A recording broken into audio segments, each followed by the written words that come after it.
welcome to the BCFG and Zeitgeist Behavioral Science Author Series. So this is a partnership between Behavior Change for Good initiative at the University of Pennsylvania and Zeitgeist Media, which is a nonprofit that I started with Isabel Heck that helps academics share their research with the public. Izzy is helping behind the scenes today, so thanks to her, and thanks very much to all the folks at BCFG, including Katie Milkman and Angela Duckworth, who launched the series, and Dina Gromet and Alex Lusher, who've been helping us a lot in the background. Our guests this spring, we have a lineup of 5 guests for each of the next 5 months, starting with Annie.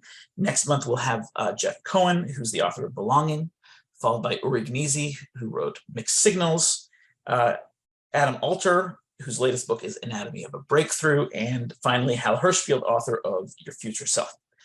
Most of these interviews are going to be held Friday at noon, as they were in the fall, with the exception of this one. And next month with Jeff Cohen is going to be February 17th. It's a Friday at 7 p.m. So it's going to be a wild night, kind of Friday night interview. So I'm really excited about our first guest. Let me tell you a little bit about her. Annie Duke is both a cognitive psychologist and a former professional poker player who's married these 2 careers into a third one as an author. She's written 3 wonderful books, 3 books for all of us. Thinking in Bets, How to Decide, and most recently Quit, which you can see behind me over my shoulder, which we'll be talking about today.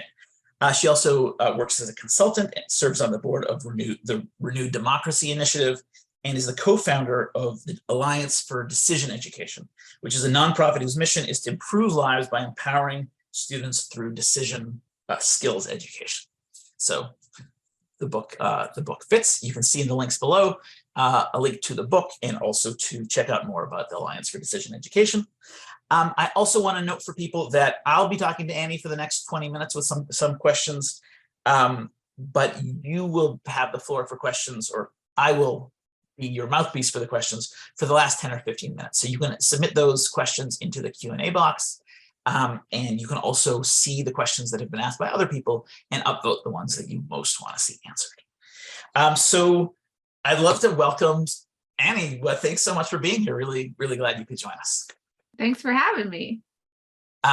So yeah, I remember hearing about this book in its very early stages as sort of the idea sparked in your mind and developed into a book. If we have time at the end, I actually want to talk about that process a little bit, how this turned into a book.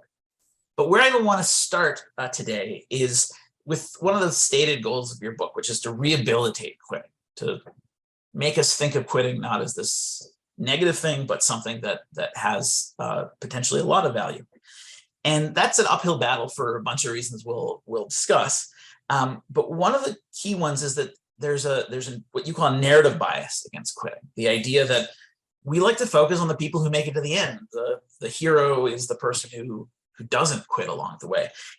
And even when quitting was really a very sensible decision, and the person who persisted, right, sometimes ends up dead at the end. And that's the story of the people climbing Mount Everest. So I thought maybe we could start there.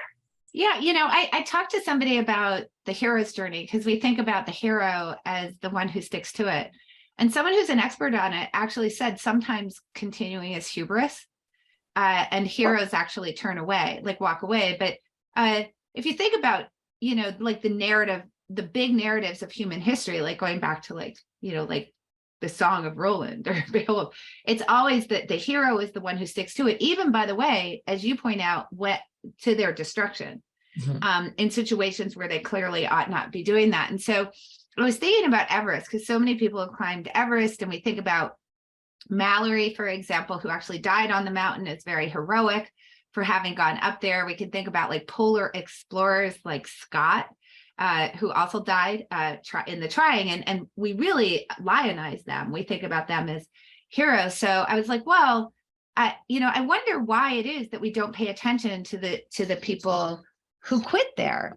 And maybe there are some people who quit who we ought to be paying attention to. And I didn't have to look very far.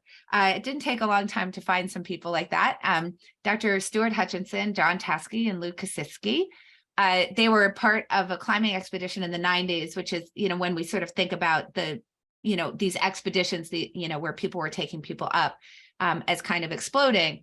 So they were part of a climbing expedition, 8 climbers, 3 Sherpas, an expedition leader, and they sort of bonded, at base camp, and they started doing each day's climb together, and they get up to Camp 4, which is the camp that you go up to the summit from.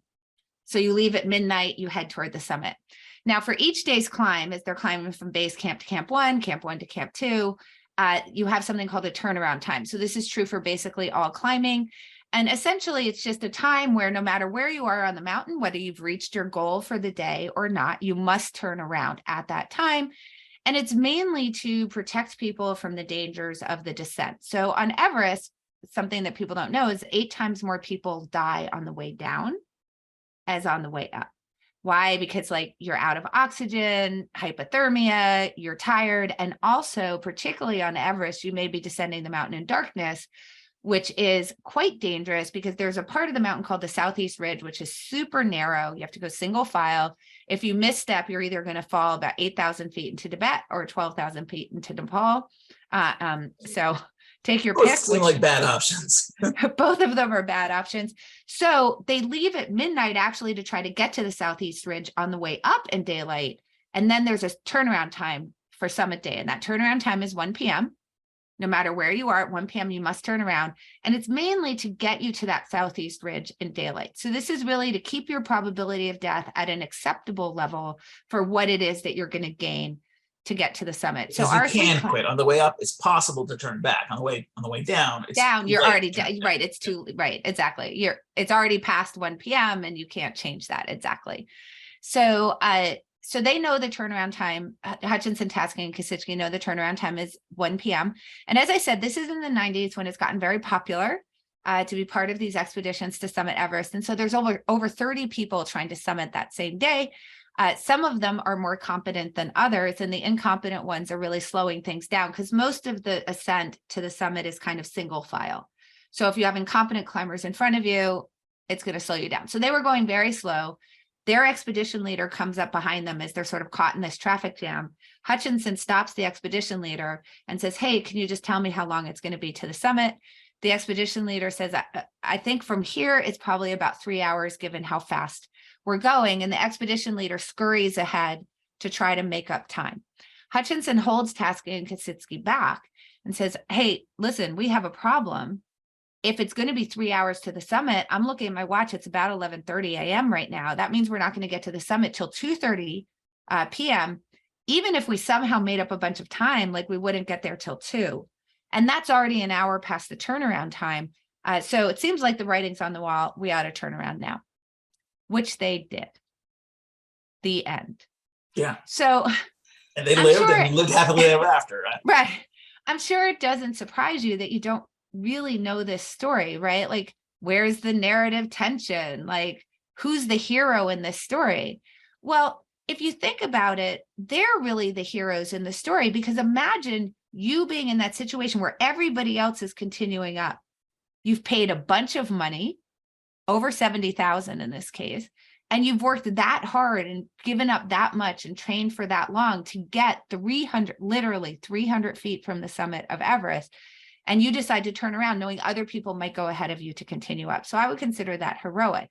Now, the second thing that I think is super interesting about this story is that everybody does know who these people are. At least everybody who's read Into Thin Air, or seen the documentary Everest, or seen the movie of the same name, Everest, which starred Jake Gyllenhaal, because they were part of Rob Hall's expedition, the one with Beck Weathers in it and the one with Doug Hansen in it.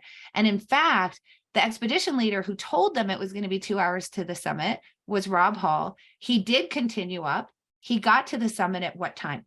2 p.m., an hour past his own turnaround time. So he broke a really bad rule. Then he waited up there for 2 hours for Doug Hansen. That might seem like, oh, he was being a good expedition leader, except had he headed back down, remember it's single file, he could have caught Doug Hansen on the way back down. And actually, both of them would have then descended. Instead, he waited because he wanted Doug Hansen to summit so badly. Doug Hansen got there at 4, immediately collapsed and died. And Rob Hall was unable to get back down the mountain because he was too cold, too tired, had no oxygen, bad weather had already set in. Now, what I think is so interesting is he's the hero of the story. Right. When he broke the rules Yeah. in a situation where it was meant to decrease your probability of death to an acceptable level. And these three guys who, by the way, John Krakauer said were the best decision makers on the mountain today, nobody even remembers them. They don't even register. Yeah.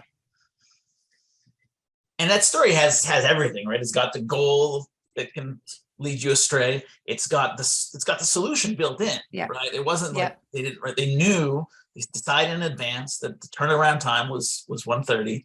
And yet, even with all that, they weren't able to make that decision.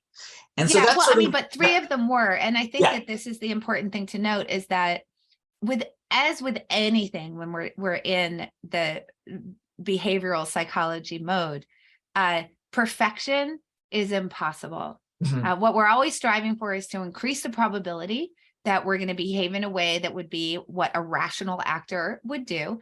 And these three guys were rational, right? Yeah. And that's three more people than would have been rational had that turnaround time not be set. Right. And so to me, right, quitting seems like the easiest thing in the world, right? Like, oh yeah, just stop doing what it is you're doing. And yet it's extraordinarily challenging. It's challenging to recognize that you should quit.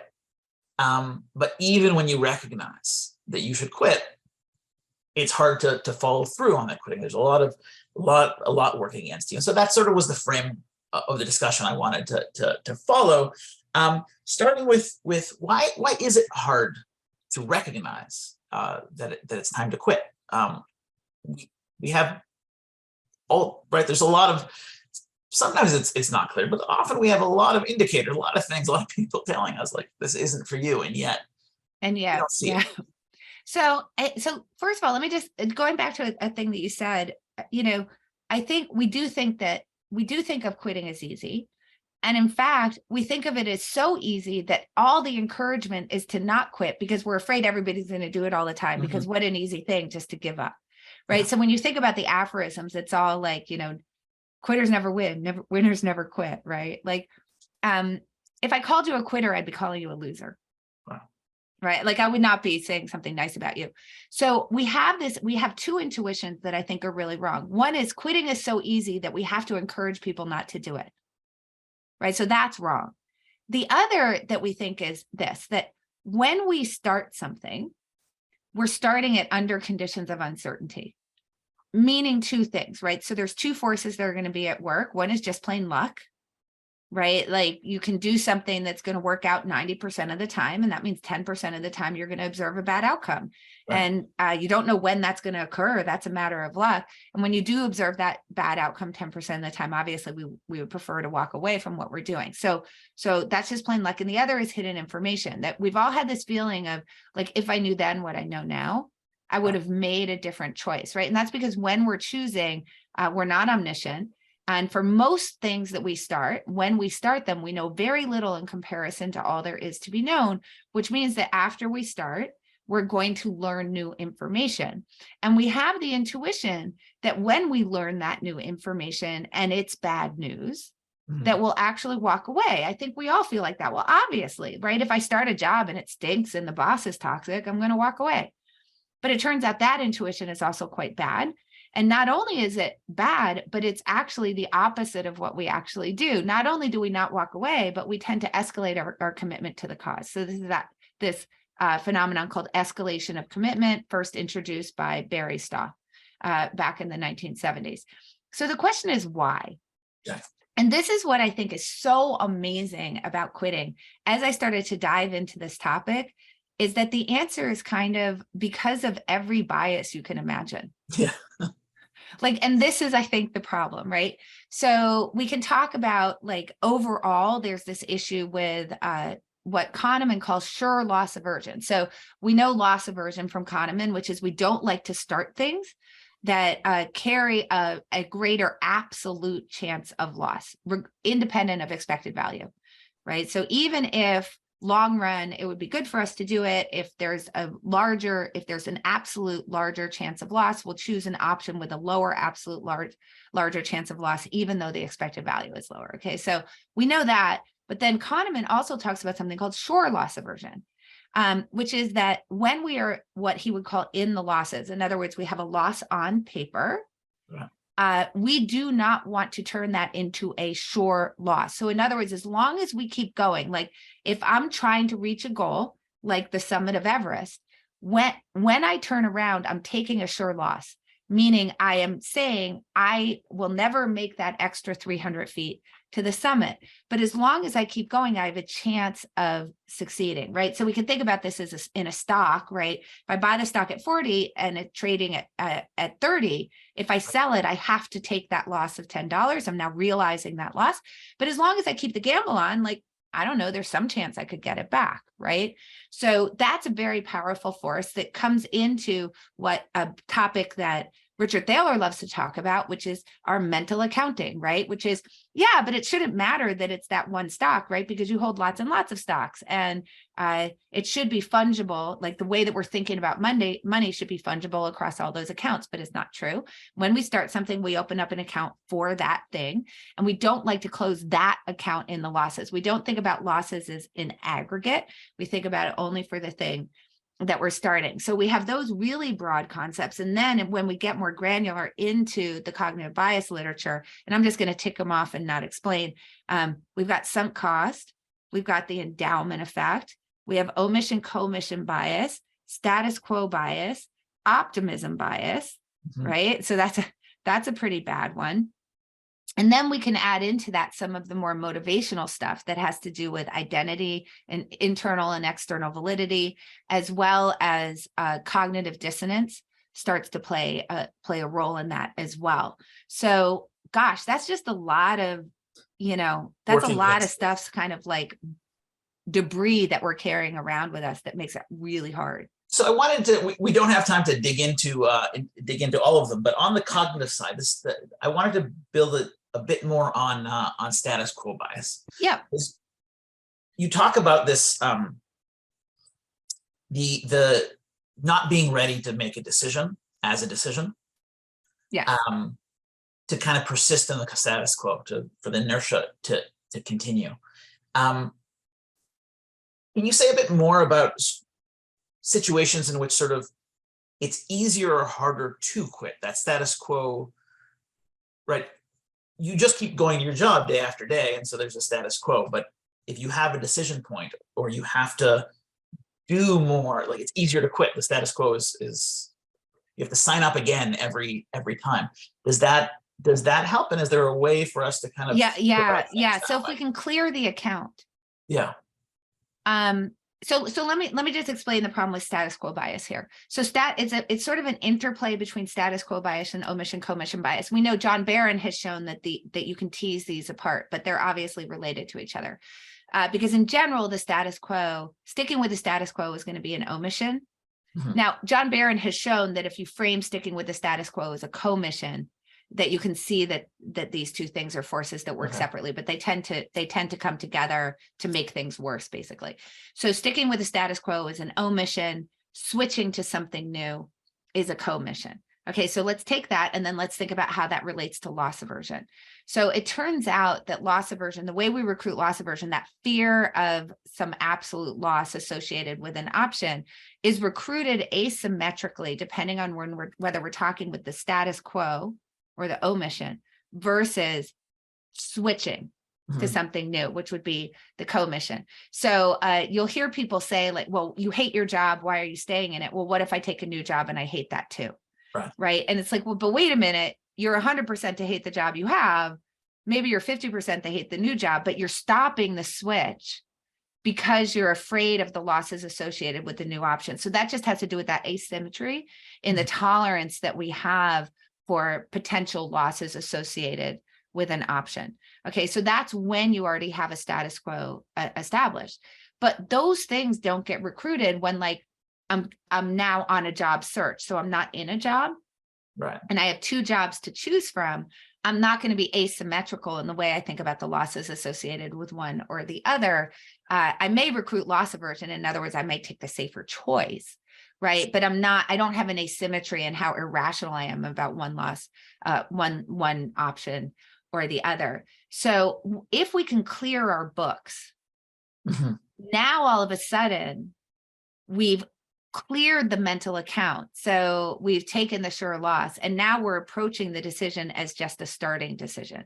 And that can help us to be more rational. So I know of some, there are some like hedge funds that literally sell off all their positions once a quarter, just to sort of deal with that particular issue. And so would it be fair to call that sort of trying to trick yourself, instead of quitting, to just never start, even though you're quitting, but when you clear your positions, you're not actually quitting.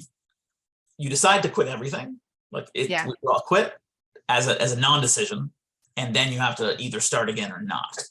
Yeah, I mean, the issue is though that this is kind of the thing, is that you have to actually do it, and that doesn't really work sometimes. So no, as long as you actually quit, it's fine. Yeah. But what you'll see is, and I hear this from like a lot of people in finances, they'll say, well, I imagine if I came in on a Monday and I didn't hold all these positions, would I be willing to buy them fresh again? Yeah. Okay, so they think that's going to solve the problem. And the thing is, it literally does zero. So Barry Staw has shown that imagining that you're making a new decision, like now I'm just going to look forward and do the decision analysis going forward. He's shown that does zero. What does do something is if you literally quit the decision, like you have to actually sell the stock, you'd have to actually quit your job. Right. Now, one thing that can help though, would be a reframe. So there is some science. I actually didn't mention it in the book. It's just for reasons of space and what were the main topics, that if you say, what would you do with the time? So imagine you weren't doing this. What would you do with the time if that time were freed up? And that's just some work that's been done in sort of overcoming opportunity cost neglect. So if you can get somebody to imagine, like, what would you do with the time, that can help, because it gets you to think about the other option in a different way. So I have a story about a woman that I talked to in the book where she did the thing where she's like, I hate my job, but I'm worried about taking this new job because what if I hate that one too? Right. And so that's what I just focused her on expected value. I said, well, what's the probability you'll be unhappy in a year in the job you're in? And she said 100%. And I said, what's the probability you'll be unhappy in the new job that you're taking? And she said, I don't know, 50%. And I said, well, is 50% less than 100? And she said, yes. And that was just getting her to focus on, get away from the comparison, get to a better, more rational comparison between the two. So that can help. But other than that, you have to actually sell off the position. So we have to think about different ways to deal with this, because it's not reasonable to say, for a lot of people, like, I'm just going to quit my job once a quarter so that I can think about whether I really want to be doing this, or I'm going to quit my job every January 1st so that I can think rationally about whether this is I'm going to get divorced once a year so I can decide whether this is the partner for me. Right. Like, obviously, it's just not really practical to be able to do that. So speaking of practical things to be able to do, I'm going to remind people to add their questions, because we got just a few minutes left of our questions.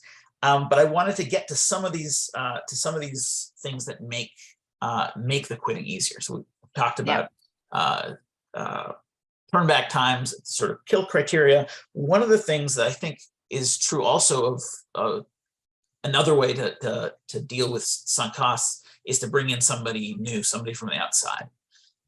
So can you talk a little bit more about sort of the inside-outside perspective, and why having a quitting buddy, a quitting coach can help? Yeah. So here's the issue. It's like, as Daniel Kahneman says, like, the worst time to ever make a decision is when you're in it. Right. So like, we have this intuition that when things are going badly, when we're up on Everest and now there's like a big snowstorm and it's past 1 p.m., that obviously we're going to turn around. But we know there's too many people who continue up the mountain to understand, like, obviously that's not going to happen. I tell a story in the book about a woman who broke her leg on mile 8 of the London Marathon, and she kept running. And obviously we're like, well, I wouldn't do that, except there were 4 other people who did it in the exact same marathon. Yeah. Right. So obviously this is just the way we're wired. Like, we have a goal, we're going to go for it. And if we rely on ourselves in the moment, at that moment that we break our leg, to somehow make a rational choice about it, we're just not going to. So what we need to do is get ourselves out of the decision so that we can look at it more like from the outside looking in, as opposed to inside of the decision. And there's kind of two ways to do that. One, partly because of a lot of work from Katie Milkman actually is, well, why don't we do it in advance?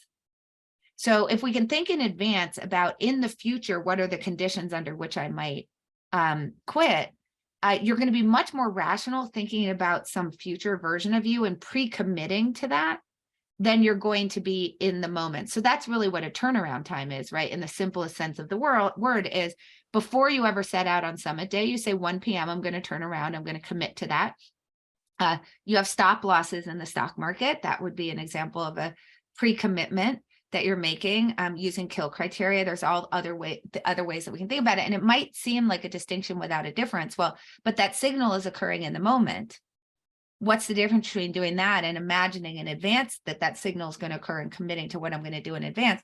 And it turns out it's all the difference in the world for the probability that you're actually going to be able to do the switch. And Barry Staw, again, has done some amazing work on this, where he shows that when it comes to escalation of commitment, if you plan in advance what the benchmarks are that would exist for you to exit, that you can actually get people to behave as if they're fresh to the decision, which is pretty amazing. Yeah. Okay. So that's kind of the first You way think to do people it. Start rationalizing. Right. Yeah. Even then, but yeah. But they don't. It's actually pretty amazing. Yeah. So the second thing is to get somebody from the outside to help you. And the reason is that when we think about these things like sunk cost, it's like, it's my sunk cost, not yours. When we think about these things that have to do with protecting identity and wanting to be seen as consistent by other people, that's my problem, not yours, right? I'm endowed to the decision, not you. It's my status quo, not yours. So if I can get somebody from the outside to now help me with the decision, they don't have all the debris. They don't have all these cognitive and motivational forces working against them.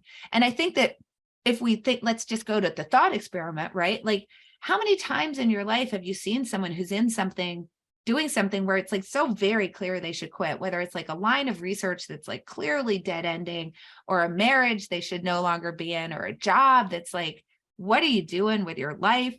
And you can see it so clearly from the outside, but they can't see it themselves. And the reverse is true. They're seeing all sorts of stuff you're doing that you ought to be exiting. And you're not seeing it for yourself. So get someone to help you, right? A mentor. Like I think people like, I think about a therapist, like, might be like a quitting coach for like relationships, or, you can have mentors that can really help you think through whether this is the job for you and whether you should exit that. But just get someone to help you. And I think that one of the best, most powerful examples of this is that going back to Daniel Kahneman, when I talked to him, he said, well, I have a quitting coach. His name is Richard Thaler. Yeah. And I was like, okay, well, Daniel Kahneman has a quitting coach. I suppose that's probably something good for all of us to have. And the reason was that he said he falls in love with his own research. And when he's pursuing something, and he'll go to Thaler and he'll just say, like, should I stop pursuing this line of research, or do you think it's worthwhile to continue? Because he understands that Thaler is going to be more rational about that decision than he is. Well, there's the line, right, is a great one. If I'm gonna, I hope I don't butcher it, but find somebody who cares about you but doesn't give a crap about your feelings, right? Basically, yeah. Right. Find someone who loves you but doesn't care about your feelings. Yeah. Basically. So that was sort of what I think. This is the last thing we have time for before we move to questions. But what you're suggesting, in some point, you can imagine a quitting coach, but you could imagine just pairing up with somebody, and you're their quitting coach and they're yours. Buddy. How do you be, right? So Thaler's pretty good at like not caring about your feelings. Some people can be direct and not worry about it. But what would you say if you were the quitting coach? You have a buddy, they're helping you, but you have to give them feedback on quitting. And you don't want to say, like, leave this person that you think you're in love with that's no good for you, or this job that you've spent 10 years at. How do you do that in a way that is helpful but also doesn't destroy your relationship? Yeah. So I think the best way to preserve a relationship is, well, first of all, it's on you as the person talking to your quitting coach to give them permission to tell you the truth. And if you don't do that, they're not going to. Yeah. Just be very clear. You have to say, I want to know what I need to hear, not what you think I want to hear. So please be honest with me. That being said, even when people say that, it's pretty easy to hurt their feelings. So I think actually the best thing to do, and this is something that I use in my own consulting all the time, is to combine kill criteria with being a quitting coach. In other words, I view my job, let's say that you have an employee where it's like very clear that you should exit them, but it's hard for people to do that, partly because they've put so much time and energy into the employee, and maybe they're the ones who made the original decision to hire them. And what does it mean if they didn't work out? Does that mean that they're bad at their job? Did they make a mistake? All those things. Okay, fine.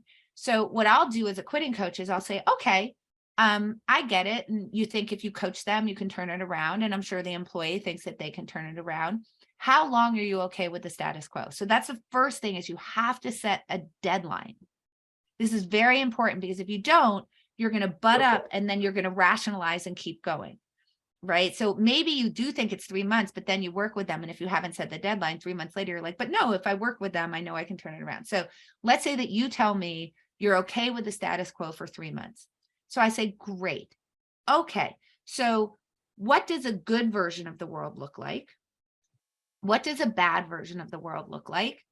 If the bad version is unfolding, what are the signals that you're seeing that tell you that things have not turned around? If the good version of the world is unfolding, what are the signals that you're seeing that tell you that things have changed significantly enough that you think that it's worthwhile to continue the relationship? And then this is the important thing. It's, don't just say, and then let's sit back and let the world happen. You say, what do you need to do to make the good version of the world occur? So if you're the employer, for example, you might think about, how can you coach them? What's the guidance you can give them? How can you enable good behavior? Are you increasing your one-on-ones with them? Whatever it might be in terms of inputs. So setting yourself up to quit is also, even if you never end up quitting, is improving your decision-making behavior. Right, because you're like saying, I'm now going to make for you, my expectations are going to be clear. And I'm going to think in a way that maybe I haven't been thinking before about what it is that's going to help those expectations to realize, right? So always think about, and if you're the employee, maybe you say, I need to sit down with my boss and tell me why I'm unhappy. I need to think about how can I get myself a mentor, right? Or maybe I can buddy up with another employee who's at my level, who can help me to solve my issues, right? So you basically do that. And then I tell them, go sit down with the employee and make the deadline clear, and make it very clear what you expect to see, what a good version of the world is. Make it very clear what a bad version of the world is. It's really good if you do that collaboratively with the employee, because the employee is then endowed to the decision. And then generally, one of three things will happen. The employee will quit, mainly because they'll realize that they can't meet the expectations. The employee will stick around until they hit the deadline and not really try very hard. But then what's wonderful is some percentage of the time they do it, right, and they turn it around and they become amazing. And now you've actually done the great thing, which is very hard to do, which is you've turned someone who's not doing well into somebody who's doing great. And I've seen all three of those things happen. So to respect all the questions that have come in, I've been trying to sort of process these as we go. I think I've got one sort of package of them, but let me start you with the one with the most upvotes. It comes from Kay Kandapur, who says, is the aversion to quitting a cultural thing? We have a hero culture in the West, and are there some cultures where this is not the case? And a corollary, which I'll leave to you whether to go down that path or not, how much of human progress comes from people who just don't quit, even if a lot of them end up, in Nepal or Tibet? So by the way, you might know who the author was, but there was just a study which was showing like representative samples aren't that much better than like weird isn't as weird as we think. Yeah. So I would recommend Jay Van Bavel actually tweeted that out, so you could find the link through that. I just don't have the authors in my head. But when we look at things like the forces that are making it very hard for us to quit, they're really cross-cultural. So it's not like sunk cost is an American problem or a Western problem. That's a problem for everybody. It's not like these issues of identity and validity and consistency and those kinds of things, or endowment to our own ideas or our own actions, are Western problems. Is it exacerbated in the West? I don't know for sure. Likely, but these are things that are just human being problems. They're issues with cognition. They're not very particular to the West, because we know that a lot of that work on those biases is replicating across cultures already. And that's what the problem is those biases that are really, when you think about it, biases against quitting. I mean, that's really what sunk cost is, right? Is that you take into account what you've already spent and deciding whether to continue and spend more. And that makes you to continue and spend more than you would if you were coming to the decision fast. That's just a problem with delaying your quitting, right? So if we know that sunk cost replicates, then we, cross-culturally, then we know that this problem is going to replicate cross-culturally. Right. Certain elements of it may differ across cultures, but right. The fundamental bias, like the narrative element may differ a little bit, but you may not have Thomas Edison telling you to never give up, right? But you have somebody else, I'm sure, telling you not to give up. So the other set of questions I'm here, there's a bunch, and I'll see which ones I can sort of synthesize into this, but they focus on a tension between pressures to quit and pressures to show grit, to endure, right? And reconciling them. So there was one question that comes from somebody who's done volunteer work with battered women, where the courage is the quitting, and they're aware of it, but they were too afraid to leave. So one of the questions was, does your research look at when heroism is actually associated with quitting versus staying? There was another question in that same sort of space where the typical advice when you want to engage in something difficult is to announce it to others. So again, sort of a Katie Milkman-esque strategy, but also peer pressure makes it harder to quit. So how do you reconcile the peer pressure to persist and what people might think of you with the prudence of quitting?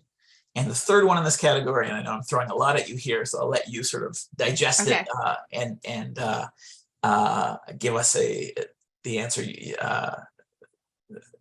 that comes out. Should we set different thresholds for quitting versus sticking it out across different contexts where quitting may be easier or harder? So sometimes people have a lot invested, let's say financially, in a one-time Everest attempt, whereas other people seem to be a lot more willing, for instance, these days, to quit their jobs. But altogether, to give you a chance to digest, that there's a question of calibration of maybe we quit maybe we don't quit enough. So now how do you find that balance between quitting too much, which we think seems to be the problem that everybody's focused on in the culture, to not quitting enough?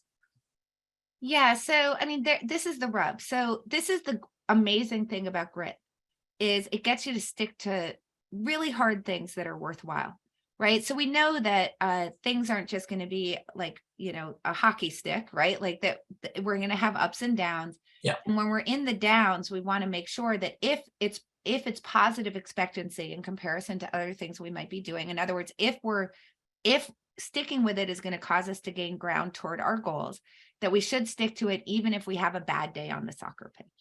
Yeah. Right. And this is particularly a problem with youth, right? I mean, if you think about parents, some of it is you're like a quitting coach, because a quitting coach isn't just telling you to quit, they're telling you when it's right to quit. So when your kid comes off the soccer field in tears, saying, I hate it, I had such a bad day, I don't want to ever play again, the parent steps in and says, wait, I can see the long view a little bit better than you. And we're going to stick it out for the season and see how we feel at the end of it, right? So that's still a quitting coach, right? Because you're still thinking about should you continue or should you not?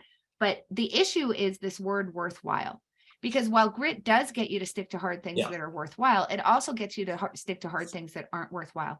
And that obviously is the really big problem, because expected value is theoretical, right? So you have to be able to, in some sense, see the future, understand what your goals are, and say, is this option going to cause me to gain ground toward my goals?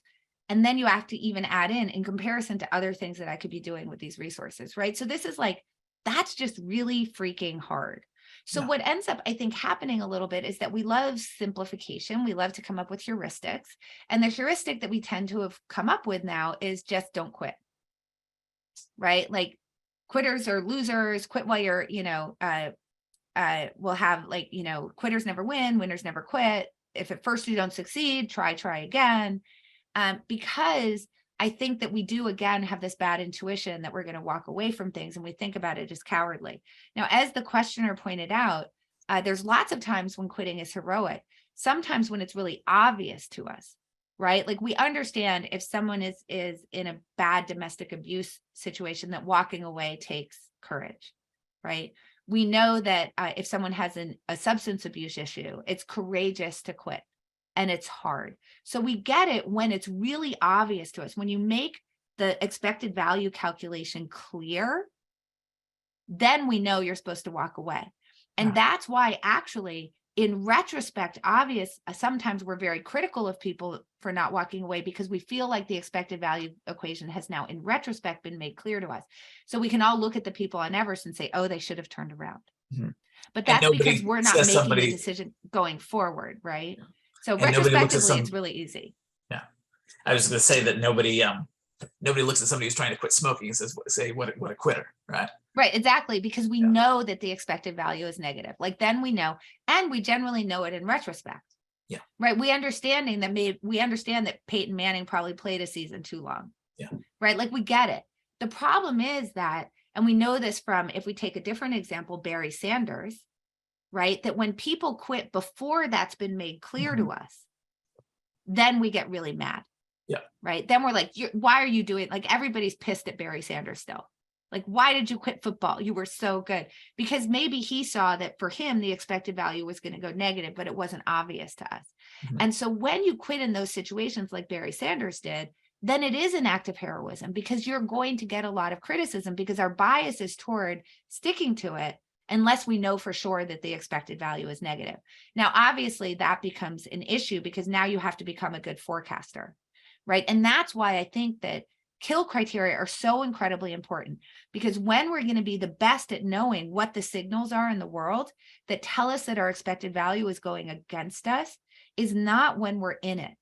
Yeah. We're going to be much better at that as we're entering, right? Before we start, figure out what the signals are that you'll see that will tell you that your expected value is going to go negative. And then what that's going to allow you to do is calibrate between both quitting and gritting, right? Because remember, we don't want to quit too much, but we don't want to stick too much. And all we think about is the quitting too much is the problem, but we need to think about the sticking too much is the problem. And if we can solve this forecasting problem, we can solve for the calibration for both. So that's we have a few other questions that I would love to have time to go through, but we're going to have to quit there. I want to thank you so much for joining us. It's great to have you as our first guest of the spring season. And I want to thank our audience for being here, for their questions. Remind you that our next interview is February 17th with Jeff Cohen. Thanks again to BCFG for their help, collaboration, and support. And thank you to Annie Duke for joining us. Thank you for having me. It was our pleasure. Bye, everybody.